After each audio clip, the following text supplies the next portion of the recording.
Howie will give the press conference. It'll be very brief. Hello, everyone. I would normally say good morning, but this is exceptionally difficult for the many leaders standing with me here today, and the millions of Arizonans who continue to not have control over their own bodies. This ruling is a result of Republicans' decades-long fight to end abortion. Less than 2 years ago, Donald Trump overturned Roe and continues to brag about it. We remember when Doug Ducey and the Republican legislature pushed through a 15-week ban. And we remember when congressional Republicans sponsored legislation that would enact a national ban. We also remember Sonny Borrelli humiliating Arizonans, saying to hold an aspirin between their knees to prevent pregnancy. It is hard to believe that a law from 1864 is now taking away the rights of millions in 2024.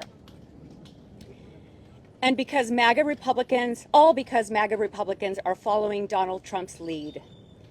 And every Arizonan needs to know it will not stop there. Kari Lake, Juan Ciscomani, and David Schweikert will help Donald Trump achieve a national abortion ban. They've said it themselves. But we are prepared to fight back against this extremism. Together, our Democratic governor, attorney general, mayors, legislators, all of our organizers, and all of our healthcare professionals, we will use our power to pass the ballot initiative, restoring reproductive rights from Bullhead City to Bisbee. We will win the legislature, achieving a Democratic majority that will move our state forward. And we will reject Kari Lake's extremism and conspiracy theories. And we will re-elect President Biden and Vice President Harris, who will make Roe the law of the land. The decision of if and when to start a family is so deeply personal, and carrying a pregnancy comes with so many potential complications. Arizonans deserve access to every form of reproductive health care, and the right to access that care solely belongs to us. MAGA Republicans are on the record wanting to ban abortion, and Arizonans will remember that in November. I now want to introduce one of our biggest champions for reproductive rights, our incredible Attorney General, Chris Mays.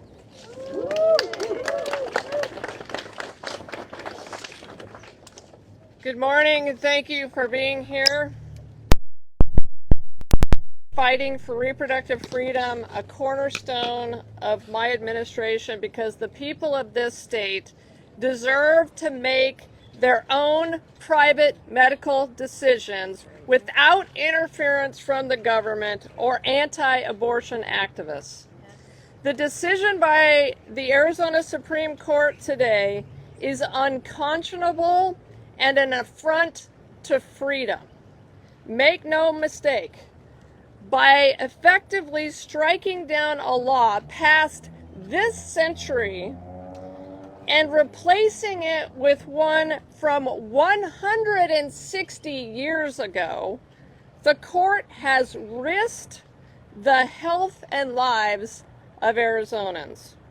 The Arizona Court of Appeals decision, which the Supreme Court has struck down today, was well-reasoned and aligned with how courts harmonize different legislation. Today's decision to reimpose a law from a time when Arizona wasn't a state, the Civil War was still raging, and women could not vote, will go down in history as a stain on our state and on the Supreme Court. It is one of the worst decisions in the history of the Arizona Supreme Court, if not the worst. This is far from the end of the debate on reproductive freedom, and I look forward to the people of Arizona having their say in the matter. And let me be completely clear. As long as I am Attorney General of the state of Arizona, No woman or doctor will be prosecuted under this draconian law. No woman or doctor will be prosecuted under this law as long as I am Attorney General. Not by me, nor by any county attorney serving in our state, not on my watch.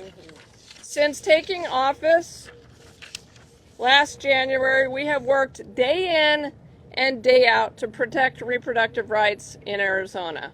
We established the first ever reproductive rights unit in the AG's office. We have fought to maintain access to medication abortion in our state. We've issued data privacy guidelines to help Arizonans protect their privacy when seeking reproductive health care, and we have stood strong in the defense of IVF treatment. And Arizonans have my commitment that as long as I am Attorney General, I will fight like hell. And my office will continue to do everything we can to protect and defend the fundamental rights of every Arizonan. And I will just say this, my office has this morning been reviewing the decision. I am going to go back to the office when we're done here to review the decision. We are looking at everything on the table available to us to fight this decision. Everything is on the table, and we will pursue every option available to us to ensure that this decision is never implemented in the state of Arizona. Thank you.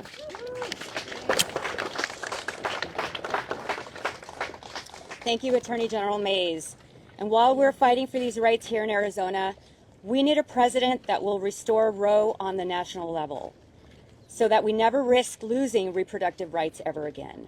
And I'm proud to next introduce Phoenix Mayor Kate Gallego.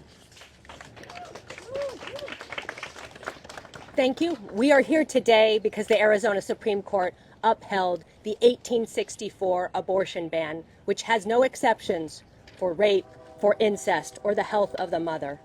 I'm so thankful for leaders like Attorney General Mays and the people standing here today who are fighting to protect women and our health. This is dangerous.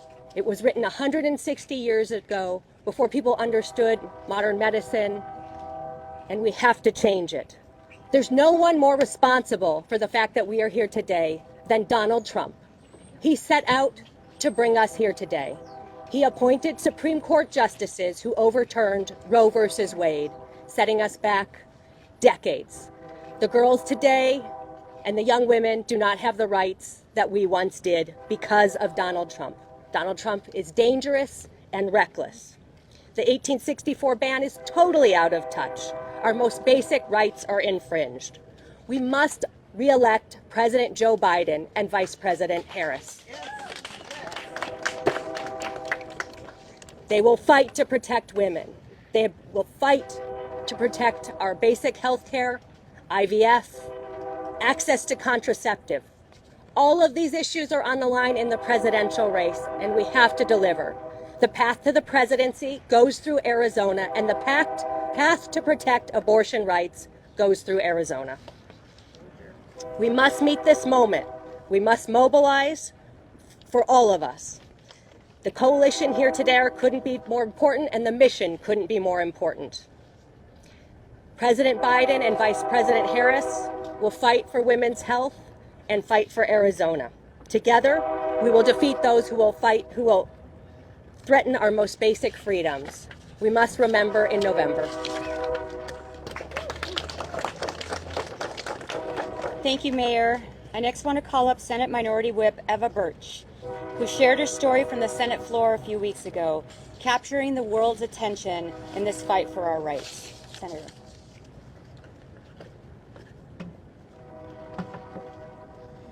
Thank you. Good morning, everyone. I am Arizona State Senator Eva Burch.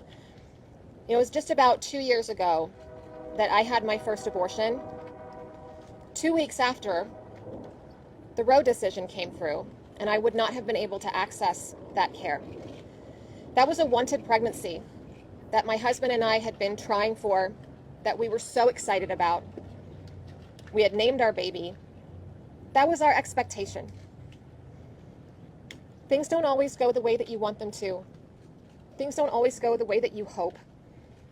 What you need is to know that when things go wrong, you're going to be safe, that there are going to be options for you, that you're going to be able to access the care that you need.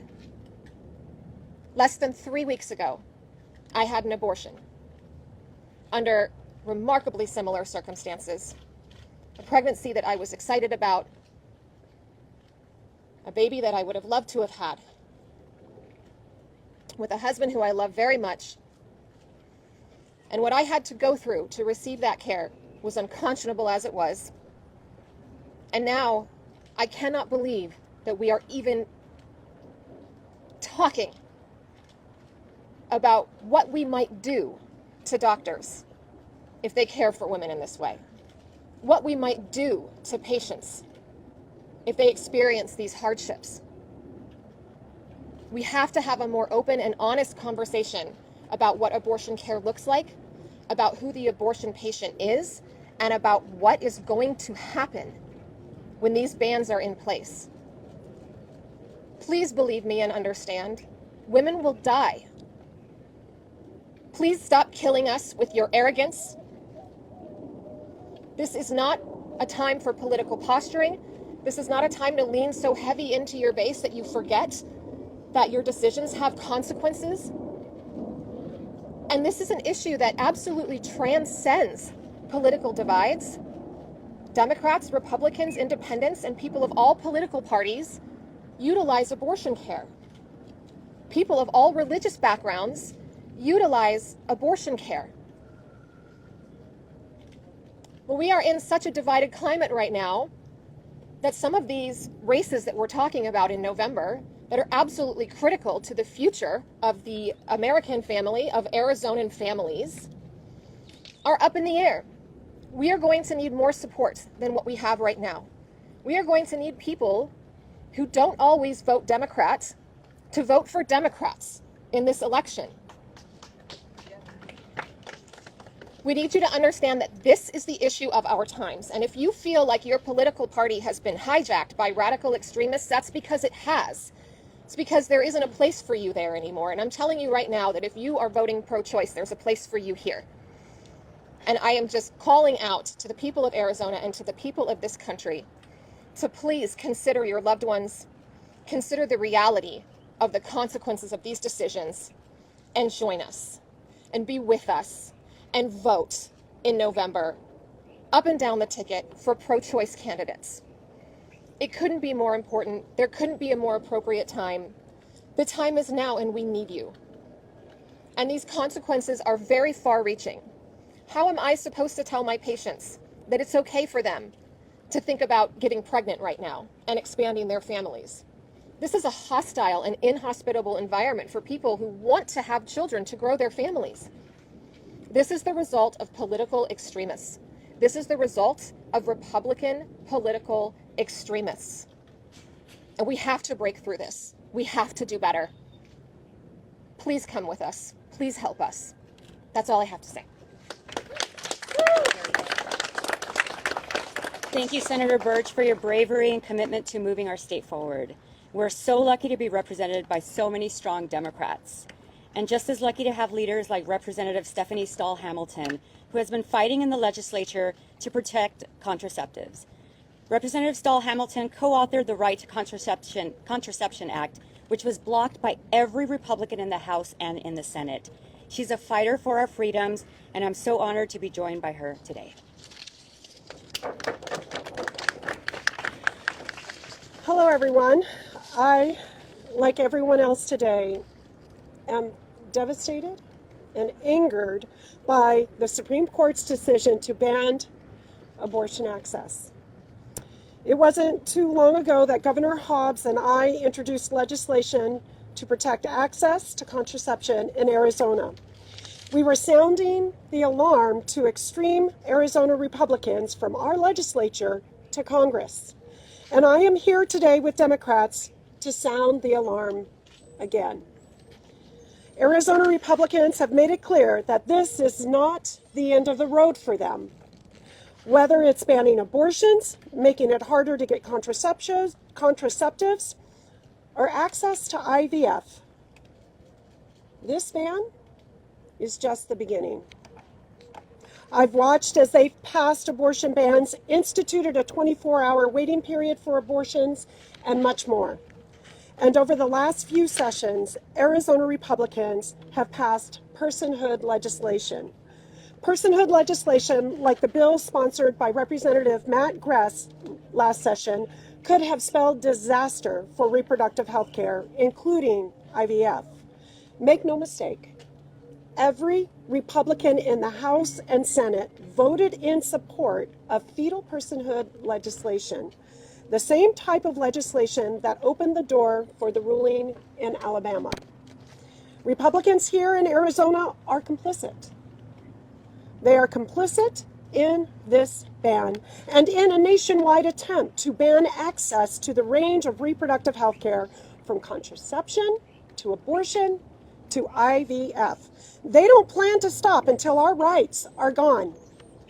And for the sake of all Arizonans and our medical professionals, we cannot let them hold on to power for another year.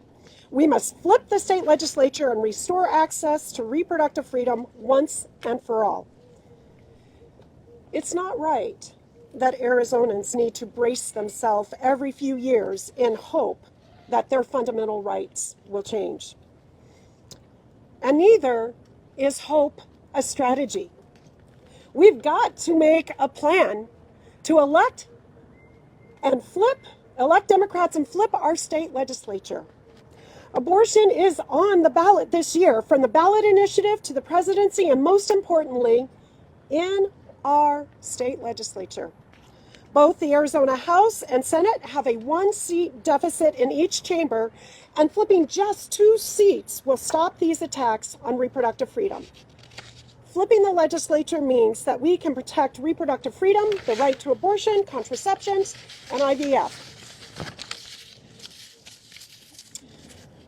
Let's make this the last year that abortion rights are put in jeopardy. We can work together to ensure Republicans like Representative Gress do not have the power to play politics with our body. Thank you.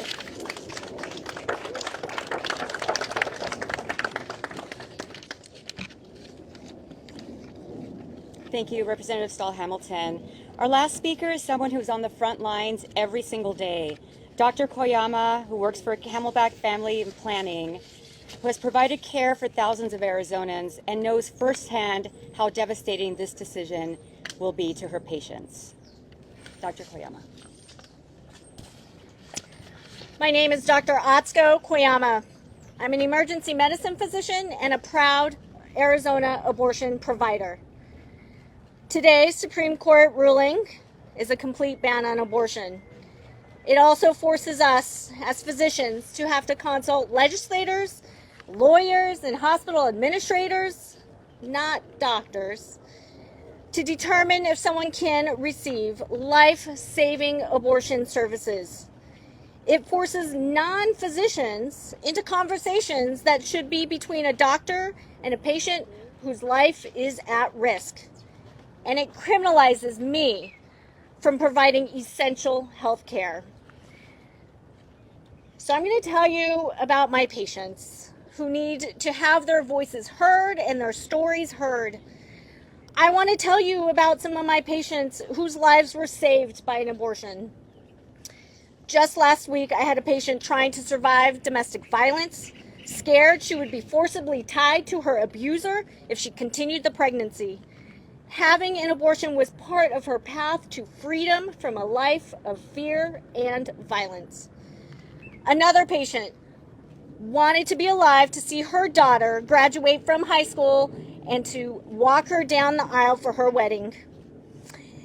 She risked leaving this child as an orphan if she continued the pregnancy because her first pregnancy left her with severe postpartum cardiomyopathy, which made any future pregnancies dangerous for her. There are thousands of other patients whose medical care should not be in question, like those of with miscarriages, ectopic pregnancies, and early pregnancy complications. Today's ban criminalizes me from providing essential health care to these patients until their life is at risk. And that at risk is not something that I really get to decide myself. It should be something that a patient decides. How sick does anyone have to be to receive health care? I'm an emergency medicine physician as well. I don't care your race, your ethnicity, your background, how much money you make, whether you have insurance or not. In the ER, I provide life-saving care, regardless of your background. If you're an extremist Republican, I will provide you with care, right? And so that is what's so important, that I cannot do that without consulting numerous people while I'm also trying to save other people's lives. I will always provide care to patients within the laws of the state I practice, but let me be clear. The threat against abortion care will never end while extremist Republicans are in office. Their agenda is clear. Republicans running for state legislature, the U.S. House, the U.S. Senate, the White House would ban abortion, would jeopardize birth control, and take away IVF. And they are putting our lives at risk. Americans are being denied standard and appropriate medical care, fertility preserving care, and life-saving care. Bans and restrictions impact all pregnant people, their families, and their communities, and they do not protect anybody's health. So, as a physician, I know Arizonans are safer with the Democrats' agenda, with a Democratic majority in the Arizona State House, a Democratic congressional delegation, and Democrats in the White House. So please join me and these legislators fighting to keep abortion accessible for Arizonans, and with Arizonans for abortion access who are fighting to enshrine the right to essential health care, abortion, in our state constitution. We're fighting to protect the health and privacy of all pregnant people so that we can respect your freedom to make healthcare decisions without government interference. So make sure you help everyone you know and don't know to register, vote, and then go out and vote. Right? This fight is not over. The health of our loved ones, our communities, and our lives is on the line. So let's not give up. This is not the end. We need to continue to fight tirelessly to ensure the ballot measure passes and that we have a Democratic champions representing Arizonans up and down the ballot to ensure our reproductive rights, including access to abortion. We will never have them taken away again. Thank you. Thank you, Dr. Koyama, for the care you provide every single day. And thank you to all of our speakers and leaders for your dedication in this fight. We are in this together, and we will deliver for Arizonans. Thank you all. Now I'm going to open it up for questions. We'll start with Howie. Ms. Mays, come on down. You have taken the position, certainly, if you don't have this, prosecutors have discretion, what the prosecutor. You're taking the position that 15 individually elected county attorneys lose their right to take today's Supreme Court ruling and what it says and prosecute because you know better? No, what I have said and what the governor has said in her executive order is that the authority for prosecuting abortion sits now in my office where it belongs. As you know, Howie, Arizona also has a law that says that the Attorney General has supervisory authority over all of the county attorneys. And I intend, whether or not the governor had signed that executive order, I intended to exercise that supervisory authority to prevent county attorneys from prosecuting a law that I still believe is unconstitutional. I believe there's a right to privacy in the Arizona Constitution. There is. That issue obviously hasn't yet been litigated. And the other thing I would say is, as I said earlier, this is not over from a legal standpoint, okay? My office is as we speak, discussing what our next steps are, whether that is appealing this decision to the United States Supreme Court, whether that is taking the opportunity that it would appear the court gave me in taking this decision and the constitutional questions that remain back down to the Superior Court. So the issue is not over with. The 1864 ban is not yet fully litigated. And so to get back to your question, yes, that's exactly what I intend to do. We are not going to prosecute a woman or a doctor for abortion in the state of Arizona while I'm Attorney General, and I'm going to do that pursuant to my supervisory authority. And I think this is important because, you know, we've had a couple of county attorneys who've been clear as mud about what they intend to do. Dennis McGrain in Yavapai County hasn't come out and said whether he intends to prosecute doctors. Frankly, the county attorney of Maricopa County, Rachel Mitchell, also has continued to refuse to answer questions about whether she intends to prosecute under this draconian 1864 ban. And so it's important for my office to stand up for the women and the men of the state of Arizona and say, no, we're not going to do this in the state of Arizona. So you believe that you could tell county attorneys they would not prosecute any of the list of things in Title 13? Look, obviously it's not an authority that I take lightly. It's not something that I want to have to do. But when the Supreme Court upholds what is clearly an unconstitutional ban on abortion, and when there are still lingering and remaining legal issues to work our way through, no, I'm not going to allow any county attorney to prosecute abortion, and nor am I. And so, you know, between now and the time the people of Arizona have their say, and trust me, they're going to have their say in a big way. That's right. In a big way. Right. I think this was a seismic decision, and maybe not in the way the Republicans thought it was going to be for Arizona politics and for the election in November. I think this changes everything. I think it supercharges, frankly, the ballot initiative, and it supercharges the elections of all pro-choice candidates for the legislature. Jeremy? We're going to do left to right, all right, guys? Question for some of the lawmakers here. If your Republican colleagues propose a new law, perhaps allowing abortions through 15 weeks or something else that goes kind of halfway between the total ban and the ballot measure, are you willing to work with them? Are you willing to vote for that? Are you willing to pass something that permits abortions maybe less than you want to see? So I want to make it really clear that pregnancy complications don't get safer after 15 weeks.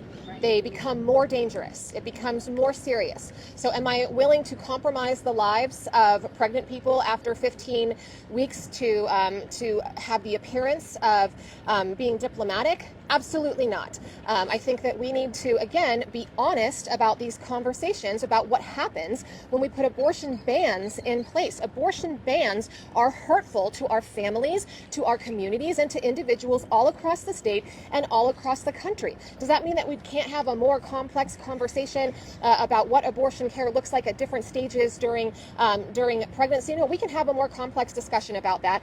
But what I will say is that bans hurt people who need care the most. And the further along in your pregnancy that you are, the more dangerous it is when something goes wrong, and the less likely you are to be able to just go ahead and pick up and leave the state to go somewhere that you need to go in order to get that care. Travel is often very dangerous for somebody in a volatile situation during their pregnancy when things are going wrong. So we have to operate in reality. And the Republicans in the Arizona legislature have refused to operate in reality for so many years that we really have to talk about whether or not they're the right people for the job. Without knowing what kind of proposals we might see, are you willing to compromise on that issue? So I want to just make it really clear that I'm not anticipating any proposals about abortion care, about access to abortion from my Republican colleagues. I really appreciate and respect my Republican colleagues. I co-sponsor bills with my Republican colleagues. We agree on some things and we disagree on others. Do I think that they are going to now become champions for reproductive health care because of this ruling and their fears about what the political consequences might be? Not even then. Absolutely not. If I may, as a person who was serving in the state legislature when the 15-week ban was imposed, I didn't vote for it then, and I wouldn't vote for it now. I will never vote to allow the government to take control of our bodies and our reproductive choices, telling us when and how we get to be pregnant or not be pregnant. In determining whether or not a pregnancy is a risk to the mother's life, you mentioned like having to consult lawyers and legislators. Do you know more of like what that decision would actually look like in the moment in deciding whether or not? Yes. How much? I'm sorry, and how much that might delay procedures? You know. Yeah, so in the emergency room, when a person comes into the ER, I have heard of cases from colleagues who are emergency medicine physicians, even stories here in Arizona, where a patient comes in, they have an ectopic pregnancy, and there's cardiac activity. Providing that patient with life-saving care, surgical care to remove that ectopic pregnancy is something that was done without hesitation. Right away, go to the OR. But in this day and age, even this kind of also goes to the point of the 15-week ban. Right now, we have a 15-week ban. This happened during a 15-week ban. There were conversations that had to be had, phone calls that had to be made because there was cardiac activity. This is not an abortion. Let me be clear. It's not an abortion. There was cardiac activity on the ultrasound. She was bleeding out into her belly. You have to decide, is she enough at death's door? How do you define that? Is it 15 minutes till death? Is it 30 minutes, an hour? I don't know, because that's a asinine question to ask yourself as an ER physician, right? I try to save your life when you come in for what you come in for. And if you can't find an obstetrician gynecologist to do the surgery, you start having to call other surgical specialties. Maybe the trauma physician who's now going to do the surgery because that's what their job is to save someone's life. But now they can't save your grandma's life who was in a car accident because that trauma surgeon is now doing an obstetrician's job, right? So these are the cases where it is absolutely any ban is unsafe for a patient. These decisions need to be between a doctor and the patient and their family and their loved ones. I'll take the next question in the back over here. Oh, sorry, Dr. Please stand up. Hi, sorry. Dr. Kriyama, are the assurances from the AG closely enough for you or Dr. Liverich, to continue providing services? She said this law is not going to be worse. Is that enough for you? So I am going to restate my position that I will practice medicine within the laws of the land, the place where I stand, okay? I'm not going to sit here and be like, I'm not going to repeat what you just said, because listen, I have a family, I have people to feed, I have a mortgage to pay. I will practice medicine as within the confines of the laws of where I stand. Could I just follow up on that, Jack? So, look, I mean, to be more clear, we are going to do everything we can to seek a further stay to try to get the 1864 ban stayed for as long as we possibly can. Again, I can't promise anything. We don't know what's going to happen. But my objective as the Attorney General, obviously, number one, we aren't going to prosecute under 1864. We aren't going to allow, or we're going to do everything we can to try to stop county attorneys from prosecuting, and I'm going to do everything I can to keep the lower court stay in place. Over here in the front, and then I'll go to pink shirt, and then we'll come over here. Go ahead, Alex. It's a simplistic question, but for sure, for somebody who's sitting at home and consuming this news and is confused, why is this happening here in Arizona? It is very shocking. This is happening because of Donald Trump.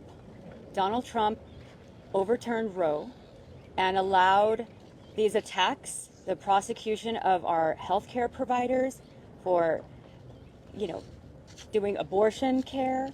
And I think folks need to know that Republicans are doing Trump's bidding.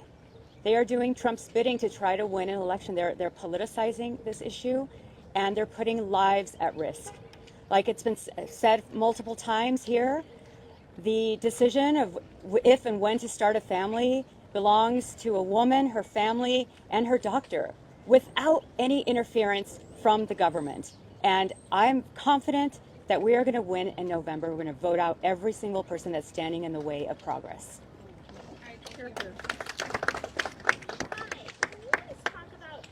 A little more about outreach to independents and Republicans who might support access to abortion, but might say, also, I vote for the ballot measure, but then vote for Republicans because I agree with them, like easier on the economy, on immigration. Yeah, I'm happy to speak on that. So I come from a district that it looks a lot like Arizona and actually looks a lot like the United States, where we are just about a third with Democrats and with Republicans and with independents. It's really important for me that I'm representing all of my constituents and not only a small faction of my constituency. So I think that the best thing that we can do really is to remind ourselves that we represent large communities, that we represent so many people, and that we have to make sure that their voices are being heard and that we are listening to their concerns. And I think that we have to have these broader conversations and again, just be a little bit more intellectually honest about what these decisions do to our communities and again, not be so afraid to reach out to people who don't always think exactly like we do. I will tell you right now that in my district, I run against an opponent who is adamantly opposed to abortion at any point in time. And we have multiple districts that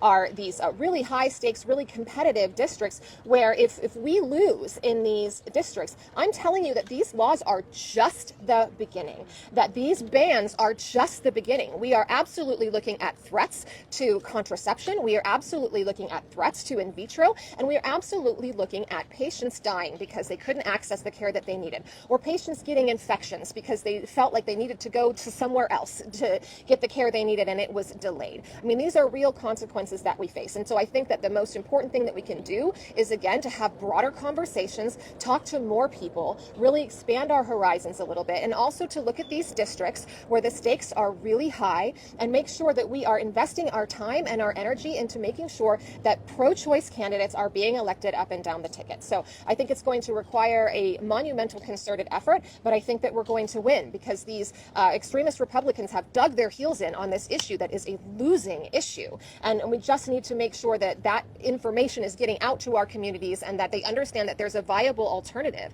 and that these positions that are rooted in so much extremism are not going to be found here with the Democrats. That we are ready to be more pragmatic, to be more realistic, and to listen to our constituents in more meaningful ways.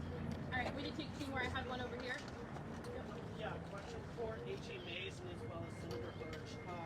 Statements are coming from your colleague Senator Show on that he believes that he is disappointed in the decision today and that he will work with colleagues to repeal Answer 64. Also, I believe Matt Fresh just put out a statement as well. What do you say to Republican lawmakers who are saying that they believe that the 64 law is a step too far and they will work with it? I have an answer to that. Yeah, One sentence. I'll let Senator Burch answer that, but I'll also say it's a little late.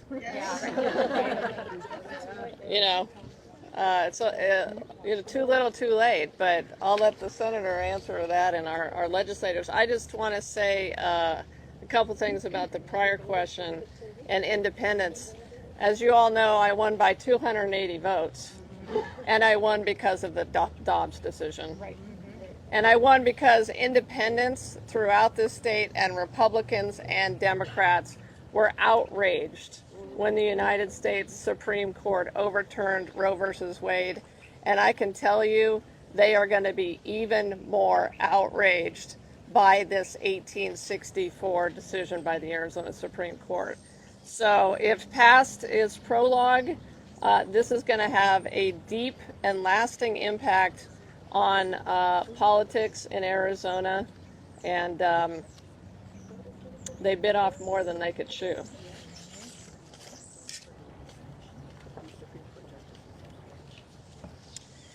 So what I would say to my Republican colleagues who are surprised and dismayed by this decision is don't sign an amicus brief supporting it. Right.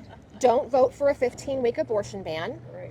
And if you are ready to come forward with meaningful legislation that will help support and protect reproductive rights and women and families across Arizona, I would love to work with you. I've worked with many of my Republican colleagues. I have enjoyed working with many of my Republican colleagues on a number of issues. I'm very much ready to work with you. Let's do it. And people of Arizona, watch the board.